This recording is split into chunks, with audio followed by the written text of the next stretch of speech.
शांति।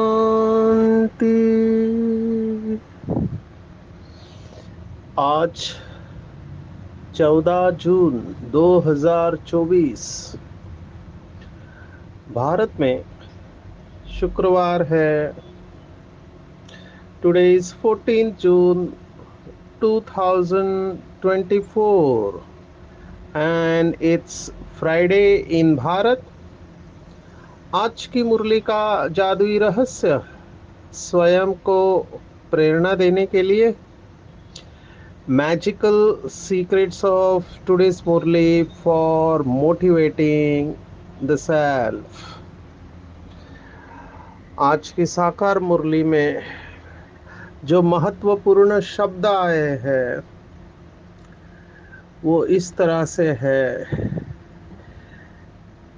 दो शब्द तो भगवत गीता के हैं, वो है, एक है परंपरा और दूसरा मन मना भाव। कल की साकार मुरली की बात बाबा आज भी ले रहे हैं, बाबा की लहर चलती है। तो मन मना भाव और परंपरा ये दोनों शब्द श्रीमद् भगवत गीता के हैं। हम ये दोनों श्लोकों को देखने वाले हैं आज के मुरली के संदर्भ में। दूसरे महत्वपूर्ण शब्द जो बहुत इम्पोर्टेंट है वो है माया की धूल। बाबा अलग अलग तरीके से अपनी बात को रखता है। माया की धूल आंखों में पड़ती है, बाबा ने कहा, तो उसके वजह से गफलत होती है। गफलत भी बाबा का शब्द है आज के मुरली का। फिर जो दूसरा शब्द आया है बहुत इम्पोर्टेंट है, शास्त्रों में भी जिसका वर्णन है वो है साक्षात्कार। पर यहाँ पे बाबा ने गर्भ जेल के संदर्भ में साक्षात्कार शब्द को कहा है। और इस समय की मजबूरी कहो, बाबा ने कहा पाप कर्म जिससे होते हैं वो है बाइस्कोप। और ब्रह्मा बाबा ने अपना अनुभव बताया कि कैसे बचपन में वैरागी थे, लेकिन फिर सिनेमा देखा। बाबा के समय में जो सिनेमा चलता था उसे बाइस्कोप कहते थे। तो सौभाग्य सुंदरी करके सिनेमा देखा, बाबा की वृत्ति परिवर्तन हुई और फिर शादी किया। तो बाबा अपने अनुभव से कह रहा है, भक्ति मार्ग में परंपरा से बहुत सारी बातें कहते हैं, लेकिन बाबा ने कहा भक्ति में कितना टाइम वेस्ट किया, भूले करते करते पत्थर बुद्धि बन गए। फिर भक्ति मार्ग के गुरुओं का कैसे वजन करते, बाबा हमेशा आगा खां गुरु को याद करता है। आज कहा कि शिव बाबा का एक हीरा डालोगे तो भी वजन नहीं कर सकते हो। तो ये फीलिंग भी हम देखने वाले हैं कि वेटलेस की फीलिंग क्या होती है। कल के मुरली में जो थकावट शब्द आया था वो थकावट के संदर्भ में हम ये देखने वाले हैं। फिर बाबा ने कहा सभी गुरुओं को भी बाबा लेकर जाएगा, अच्छी अच्छी बातों का सिमरण करना चाहिए। और बहुत ही सुंदर प्रयोगी आत्मा का विजुअलाइजेशन बाबा ने दिया है। जैसे दीपक दीपक को जगा देता है, ऐसे शुभ भावना से औरों के अंदर श्रेष्ठ भावना उत्पन्न करना है।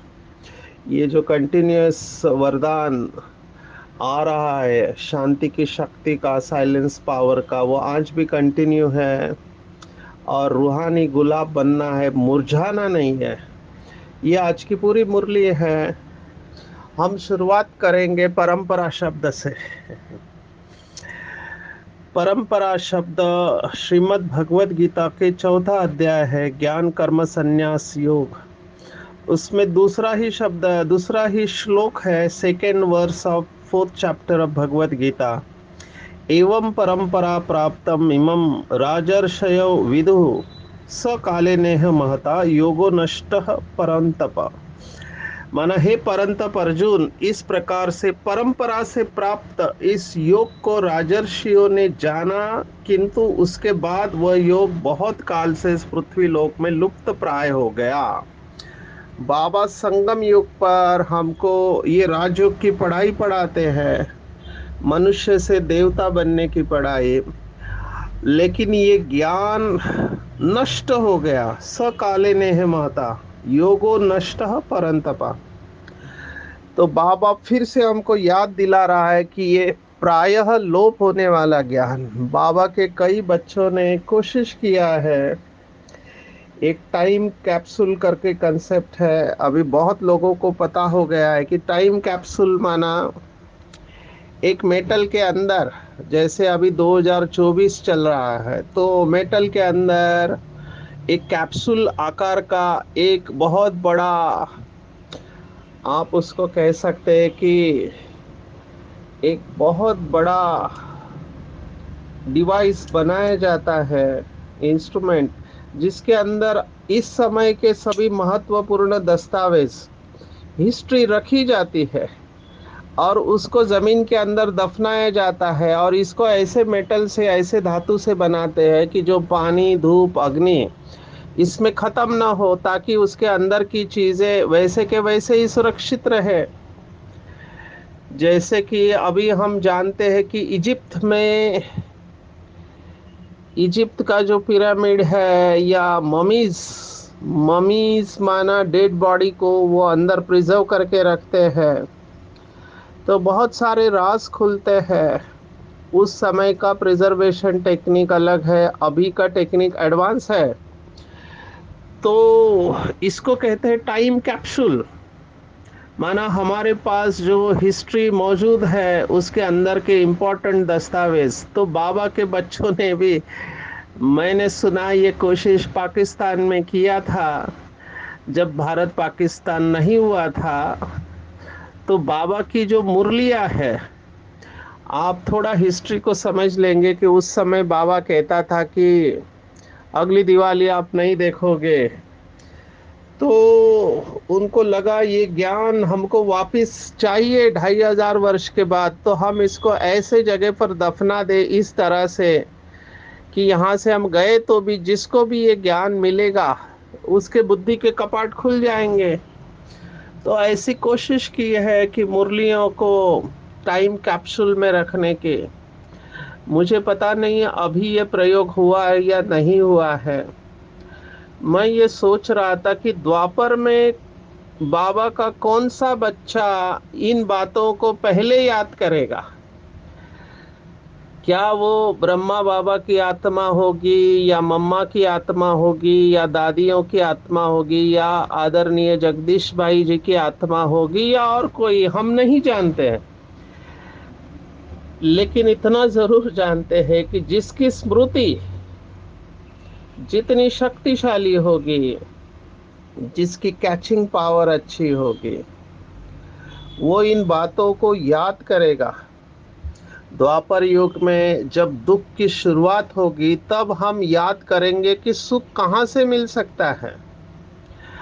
ये जो 2 दिन से बाबा कह रहा है कि परमात्मा का यथार्थ परिचय देना चाहिए, तो मुझे किसी ने ये प्रश्न पूछा।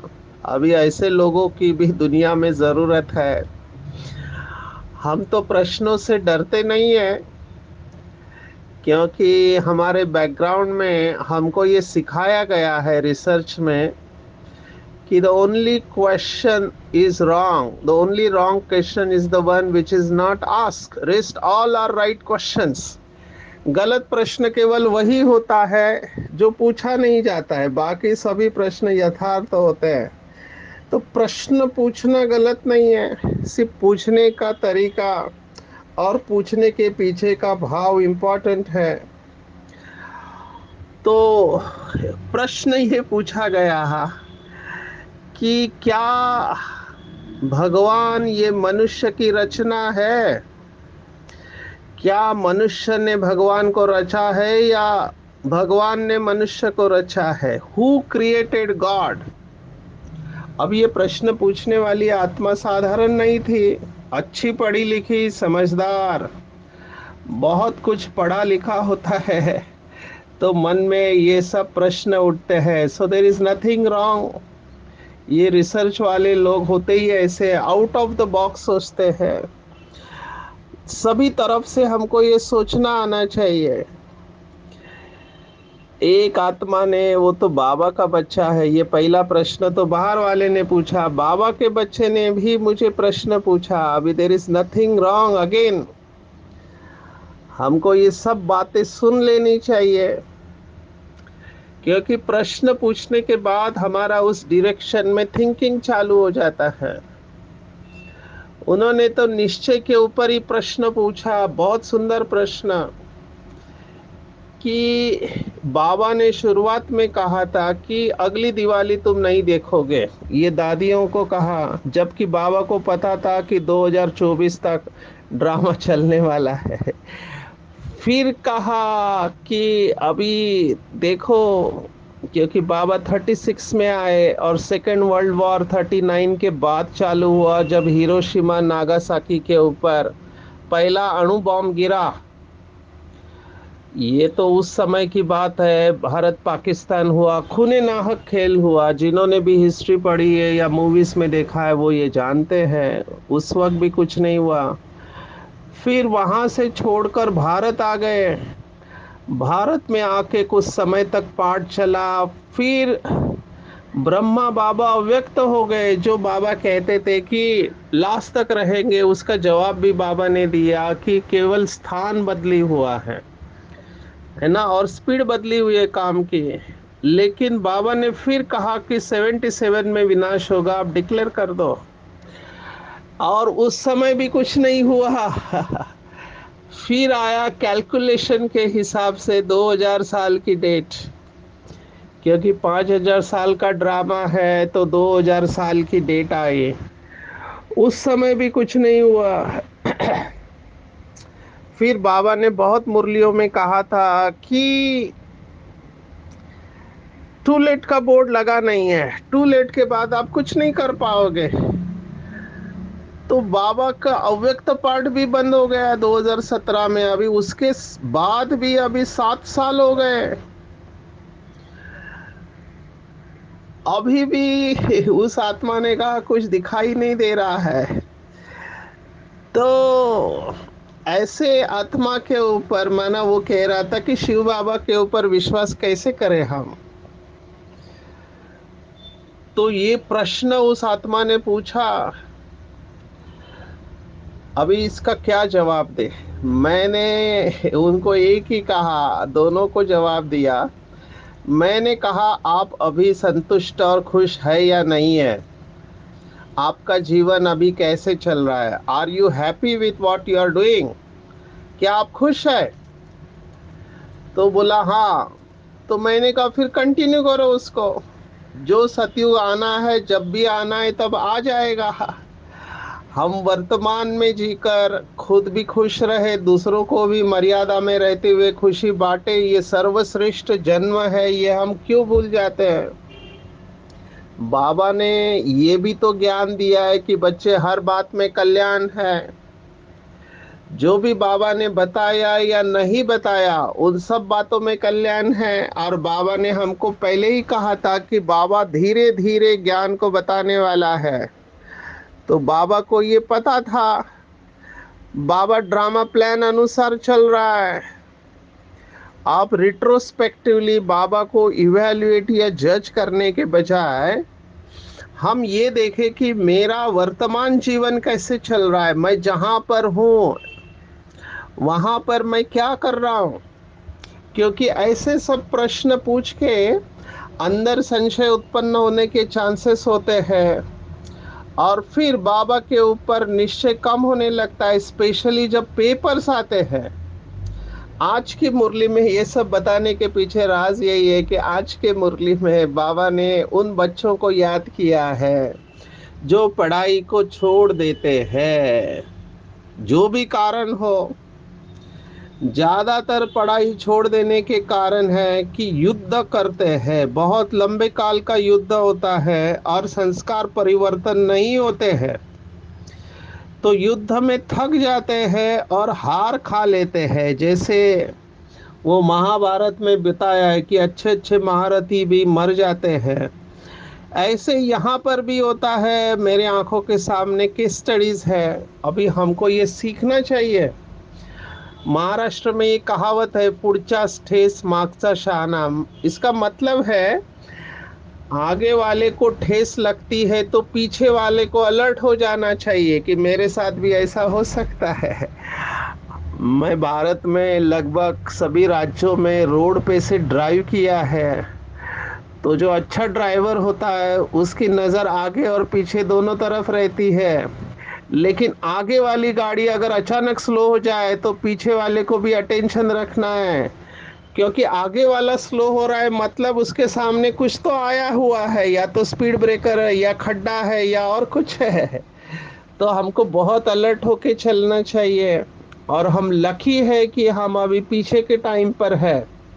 कई लोग मुझे ये भी कहते हैं कि हम जल्दी क्यों नहीं आए, पीछे क्यों आए। मैंने कहा आगे आए हुए तो शायद आप ज्ञान में नहीं होते, क्योंकि इतने सारे पेपर्स को सामना करने की शक्ति सभी में होती नहीं है। ये तो हैट्स ऑफ टू हमारे दादिया और जो फाउंडेशन के, इन्होंने कितने पेपर फेस किए हैं, लेकिन केवल अनुभव के आधार पर ये टिके हुए हैं। तो ऐसा क्या होता है कि इतना ऊंचे से ऊंचे पढ़ाई स्वयं भगवान इस धरती पर आ चुका है और फिर भी भगवान का हाथ छोड़ देते हैं। तो बाबा ने जवाब दिया है कि माया की धूल जब आंखों में पड़ती है तब ऐसे होता है। बाप की पढ़ाई को छोड़ देते हैं। कई बार मैंने देखा है निमित्त आत्माओं से नाराज हो जाते हैं, तो कई लोग सेंटर को छोड़ देते हैं, एक सेंटर से छोड़ के दूसरे सेंटर पर जाते हैं। किसी के साथ अनबन हो जाती है तो सेंटर पे आना भी छोड़ देते हैं। बाबा ऐसे बच्चों से पूछ रहा है कि तुम्हारा झगड़ा देहदारियों से है, मैंने तुम्हारा क्या बिगाड़ा है। मैं तो तुमको प्यार ही कर रहा हूँ, मेरे प्यार में कोई कमी पड़ी है क्या। तो देहदारियों के साथ आपका जो कुछ भी हुआ है या आपका अपना कर्मों का हिसाब किताब है। कई बार लोग पेपर से भी परेशान हो जाते हैं। हमारे पास ऐसी एक आत्मा आती थी, अभी उसकी पत्नी बीमार पड़ गई। अब ये भक्ति मार्ग की भावना से आए थे कि भगवान है, मरे हुए को जिंदा कर सकता है। अभी भावना रखना कोई गलत नहीं है, भक्ति मार्ग में भावना ही होती है और भावना के सहारे चलते रहते हैं। देर इज नथिंग रॉन्ग, लेकिन फिर डिस्टर्ब नहीं होना चाहिए। भक्ति मार्ग में बहुत सारी अच्छी चीजें हैं जिनको कॉपी कर लेना चाहिए। भक्ति मार्ग में ये दो शब्द मुझे बहुत अच्छे लगते हैं, एक हरि कृपा और हरि की इच्छा। जब आपके इच्छा के अनुसार हो रहा है तो खुश हो जाना चाहिए कि हरि की कृपा हुई। लेकिन जब आपके इच्छा के अनुसार नहीं हो रहा है तो भी स्टेबल रहना चाहिए, स्थिर रहना चाहिए, क्योंकि हरि की इच्छा के अनुसार चल रहा है। ये भक्ति मार्ग में लोग मानते हैं अगर भक्त अपनी अवस्था को इतना स्टेबल रख सकते हैं, भक्त अगर भगवान के प्यार में इतना खो सकते हैं, तो जो जिन इष्ट देवताओं को भक्त याद करते हैं उनकी अवस्था कैसे चाहिए। हम सभी बाबा के बच्चे इष्ट देव है, हम इष्ट देव है, हम देवी देवता कुल के महान श्रेष्ठ आत्माएं, हमको ही भक्त याद करते हैं। प्लीज अंडरस्टैंड, भक्ति का मार्ग अलग है और ज्ञान मार्ग अलग है। भक्ति का अपना सुख है, बाबा ने कहा भक्ति छाछ है तो ज्ञान मक्खन है। अभी किसी को छाछ अच्छा लगता है तो उसका वो पार्ट है। We have to respect the part of each actor in drama. Drama में हर एक एक्टर का अपना पार्ट को हमको सम्मान देना चाहिए। अभी ऐसा नहीं कि जो लोग बॉम्ब डालते हैं वो दुश्मन है, नहीं, उनका भी अपना पार्ट है। उनका भी अपना पार्ट है, हर एक की ड्रामा में ज़रूरत है, तो हमको हर एक के पार्ट को रेस्पेक्ट करना चाहिए। लेकिन इतना ज़रूर है कि भक्ति में भावना के द्वारा वो लोग प्राप्ति कर देते हैं। और बाबा ने हमको पहले से ही बताया कि भक्ति अति में जाने वाली है। हर चीज अति में जाएगी, विकार भी अति में जाएंगे, भक्ति भी अति में जाएंगे। एक तरफ हाहाकार होगा और एक तरफ जय जयकार होगा। जो भी कारण बने, जो भी कारण बने, इतना ध्यान में रखना है कि अमृत वेला और मुरली क्लास कभी भी मिस नहीं करना है, चाहे कुछ भी हो जाए। पढ़ाई छोड़ी माना अपसेंट हुए तो माया पढ़ाई को छुड़ा देती है। एक्सेप्ट करना है। और मैंने देखा है, अपने जीवन के अनुभव से आपको बता रहा हूँ कि पेपर्स आने चाहिए, ऐसा मेरा खुद का मानना है, क्योंकि पेपर के वक्त ही हमारी अवस्था का पता चलता है कि हम कितने शक्तिशाली है। नहीं तो हम मियाँ मिट्ठू बनने के चांसेस है कि मैं तो अच्छा योगी हूँ, लेकिन जब परिस्थिति आती है तो स्थिति का पता चलता है। तो ये बीच बीच में पेपर्स आते हैं तो क्लास बढ़ता है। अभी तो इतने पेपर्स लाए माया ने, या ड्रामा प्लान अनुसार। माया को भी दोष नहीं देना चाहिए, क्योंकि हमारी ही कमजोरी होती है, हमारे ही कर्म होते हैं। तो ड्रामा प्लान अनुसार अभी इतने पेपर आए कि अभी किसी बात का डर ही नहीं लगता है। तो मुझे ये कहना है कि चाहे कुछ भी हो जाए, हमको बाबा का हाथ नहीं छोड़ना है। भले हमारा योग नहीं लगे, बाबा से बातें करना है, चलते फिरते बाबा से बातें करते रहो, लिखो। क्योंकि मेरे पास ऐसे डिप्रेशन के मरीज आते हैं कि बात मत पूछे, हार खा लेते हैं। बस हम बाबा का हाथ छोड़ दिया, कुछ नहीं करता है बाबा, बाबा की बिल्कुल मदद नहीं मिलती है। ऐसे नाराज हो जाते हैं कि इतना गड़बड़ चल रहा है, बाबा कुछ करता क्यों नहीं। क्योंकि उनका वही प्रश्न है जो भक्ति मार्ग में हमको पूछते हैं। क्या पूछते हैं? तो भक्ति मार्ग में हमको पूछते हैं कि ऐसा क्यों होता है कि अच्छे लोगों के साथ बुरा होता है और बुरे लोगों के साथ हमेशा अच्छा होता है। इतने पाप कर्म कर रहे लोग लेकिन फिर भी उनके पास धन की कोई कमी नहीं है, और हम इतने मेहनत कर रहे हैं फिर भी हमारे पास धन की कमी क्यों है? या और बहुत सारी बातें हैं। तो अच्छे लोगों के साथ बुरा क्यों होता है, बुरों के साथ अच्छा क्यों होता है? ये भक्ति मार्ग का प्रश्न है जो भगवत गीता में भी पूछते हैं। तो इसमें कर्मों की गति है। इसीलिए मैं बार बार इसलिए मैं बार बार बाबा की इन पॉइंट्स को रिवाइज कर रहा हूँ। चाहे कुछ भी हो जाए, चाहे कुछ भी हो जाए, मुरली को मिस नहीं करना है, अमृत वेला को मिस नहीं करना है। हम सबका अनुभव है कि अमृत वेले का इफेक्ट पूरे दिन भर रहता है। इसलिए निरंतर याद करना है बाबा को, जो भी रूप में आप चाहते हो, बाप, टीचर, सदगुरु, उसको साथ में रखना है। देखो भक्ति मार्ग में महाराष्ट्र में संतों का ये वचन बहुत प्रसिद्ध हुआ कि जेथे जातो तेथे तू माझा सांगाते, चालविसी हाथ धरोनिया। माना मैं जहां जा रहा हूं तुम मेरे साथ में होते हो और मेरा हाथ पकड़ के मुझे चलाते हो।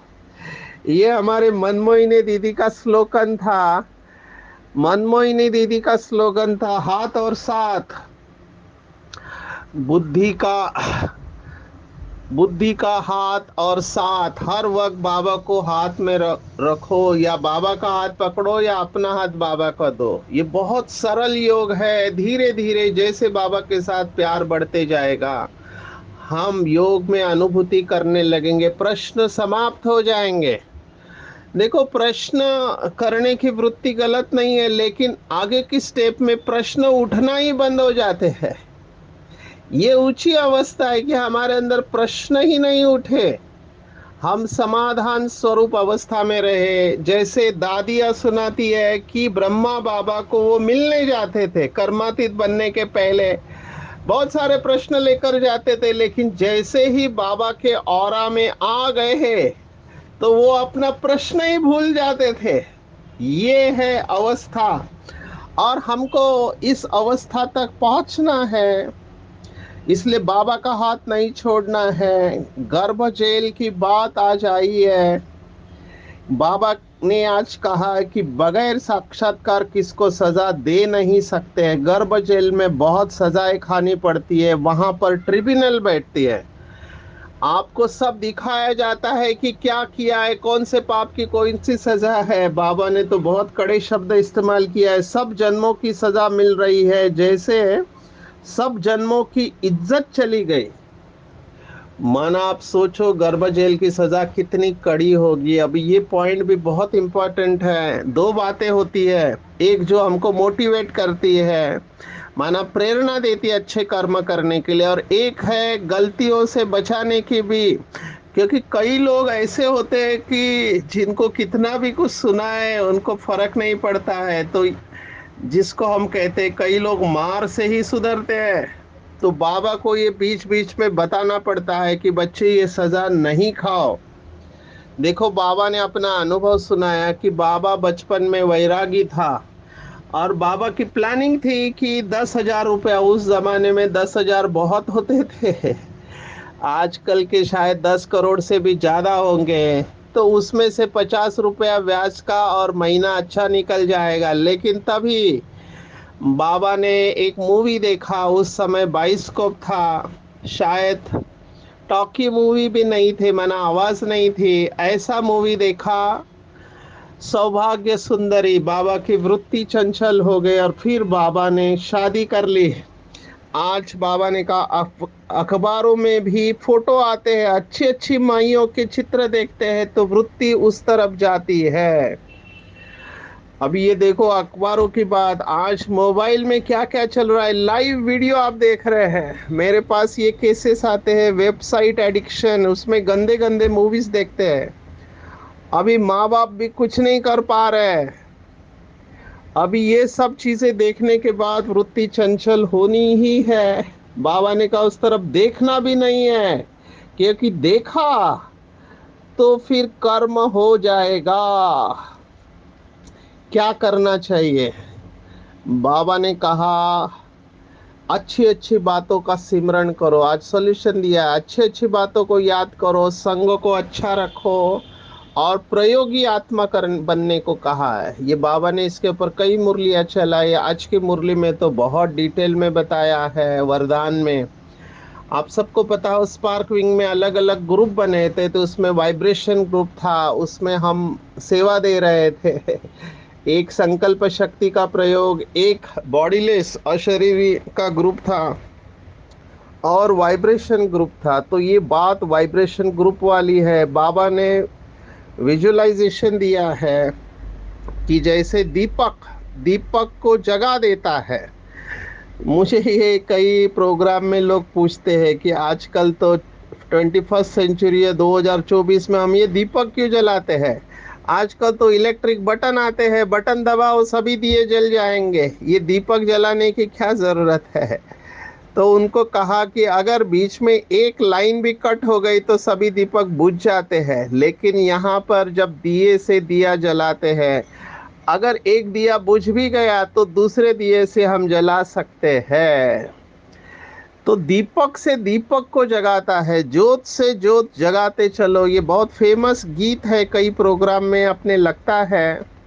ऐसे ही बाबा ने कहा आपकी शक्तिशाली शुभ भावना औरों में सर्वश्रेष्ठ भावना उत्पन्न करा देगी, लेकिन कंडीशन है शक्तिशाली होना चाहिए। मेरे पास कई माताएं या पत्नियां आती है कि उसके पति का नशा छूट जाए, तो वहां पर भी हम यही कहते हैं कि आपकी शुभ भावना जितनी श्रेष्ठ होगी, आप किसी भी रिलेशनशिप्स को बदल सकते हैं। कंडीशन है कि भावना बहुत श्रेष्ठ चाहिए। हमारे अंदर वो तीव्रता नहीं है, एकाग्रता नहीं है, इसलिए रिजल्ट दिखाई नहीं देता है। आज बाबा ने कहा जैसे वाणी द्वारा आप स्नेह सहयोग की भावना उत्पन्न करते, ऐसे शुभ भावना स्नेह की भावना में स्थित हो, उन्होंने ये भावनाएं उत्पन्न करो। ये पॉसिबल है, इसके ऊपर रिसर्च भी हुआ है। एक्चुअली होपोनोपोनो मेडिटेशन यही है। होपोनोपोनो ये हवाईयन प्रेयर है। जिससे बहुत लोगों की बीमारियां ठीक हुई है।